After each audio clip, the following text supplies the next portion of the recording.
O que é Keyword Stuffing? Bora lá, seja bem-vindo a mais um verbete do nosso dicionário de SEO.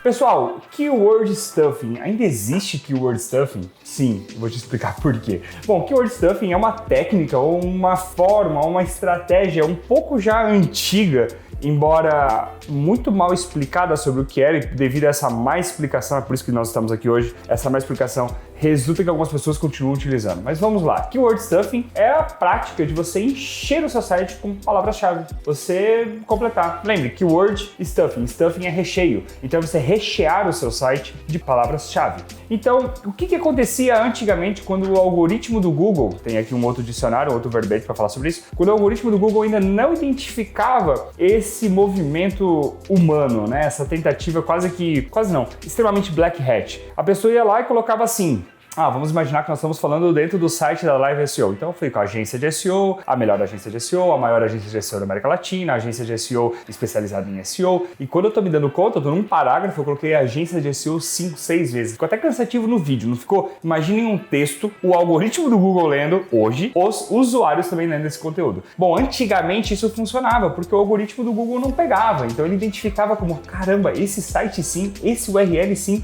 responde à intenção do usuário sobre a agência de SEO, porque, cara, ele fala muito agência de SEO. Então isso acontecia. Então era aquele excesso de palavras-chave e elas iam sendo colocadas. Então, com o tempo, o Google foi identificando isso, não foi necessariamente uma penalização, o que acontecia era que o Google foi deixando esses sites e esses sites foram perdendo, ou essas páginas foram perdendo sua relevância. Significa que não estava mais atendendo a experiência do usuário, a intenção do usuário, então deixava de aparecer esses URLs diretamente na SERP. Até aqui, ok? Muito bom. Lucas, mas se você disse que o algoritmo antes identificava e as pessoas pararam de fazer porque já não traz resultado, como que ainda continua acontecendo?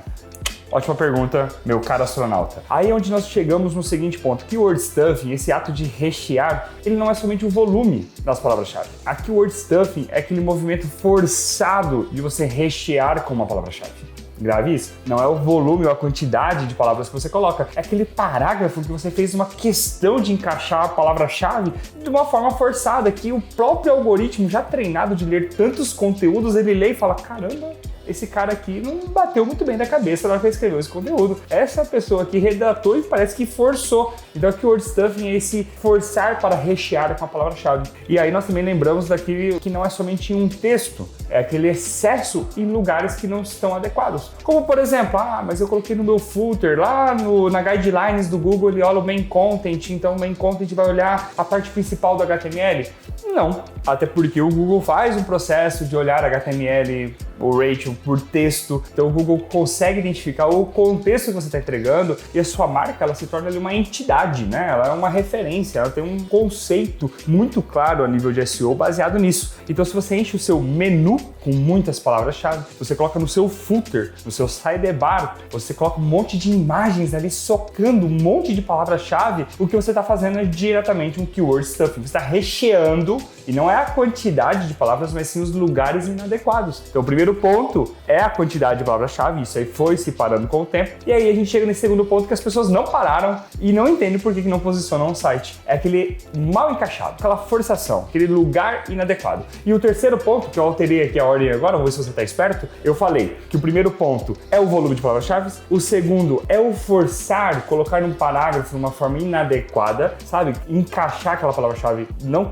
coerente com o contexto do seu texto, da sua fala ali escrita, e o terceiro, que é justamente os lugares inadequados, no menu, nas imagens, no footer, tentando mostrar para o Google que aquela palavra-chave ela é respondida por todos os lugares possíveis, mas eu não fiz um Keyword Stuffing no texto. Mas você fez sim, tá? Se você colocou em lugares inadequados. Vamos lá, como é que eu faço para corrigir uma Keyword Stuffing se você entendeu que não está dando certo? Normalmente, essas páginas elas são identificadas já quando você faz um processo de content pruning, que também tem aqui um vídeo explicando o que é uma poda de conteúdo, ou até mesmo poda de algumas páginas. Lucas, mas content pruning não é somente de blog? Não, às vezes você precisa fazer um processo de recategorização, você tem muitas subcategorias muito forçadas e você entende que essa subcategoria tem 2 produtos, 3 produtos, nem gera uma boa experiência para o usuário, você concatena diferentes subcategorias em uma categoria. Isso é um content pruning também. Temos ferramentas como Journey SEO, que vai conseguir identificar para você quantidade de palavras que estão sendo repetidas repetidas muito em um texto. 2, tem ali para quem usa o WordPress o Yoast SEO, também faz esse movimento. 3, nós temos ali também Screamfrog, ou Sitebug, que são ferramentas alternativas e essenciais para a vida de um SEO, que o pessoal consegue rastrear e ver também o excesso de uma palavra, né? Ele faz um regex ali, ele consegue identificar quantas vezes tem aquela palavra-chave e consegue ter o percentual dentro disso. Vamos lá para o último ponto. Lucas, qual é o percentual ideal? Qual é a fórmula secreta se todas as pessoas tivessem?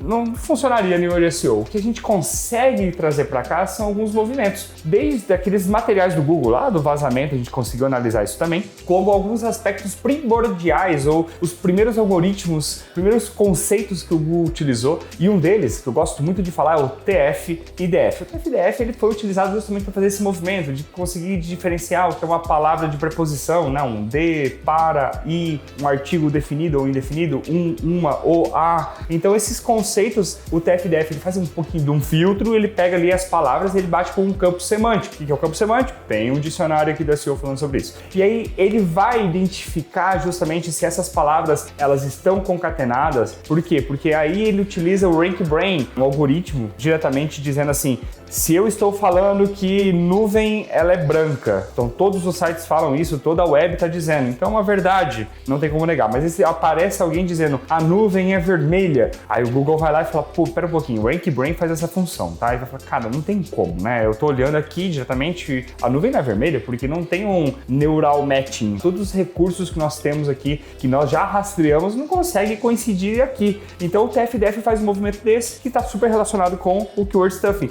que é eu não ter esse alto volume, eu ter um texto muito coerente e é realmente você lidar com a experiência do usuário. Você realmente entregar valor à produção de um conteúdo, na descrição de um produto ou na descrição de uma categoria.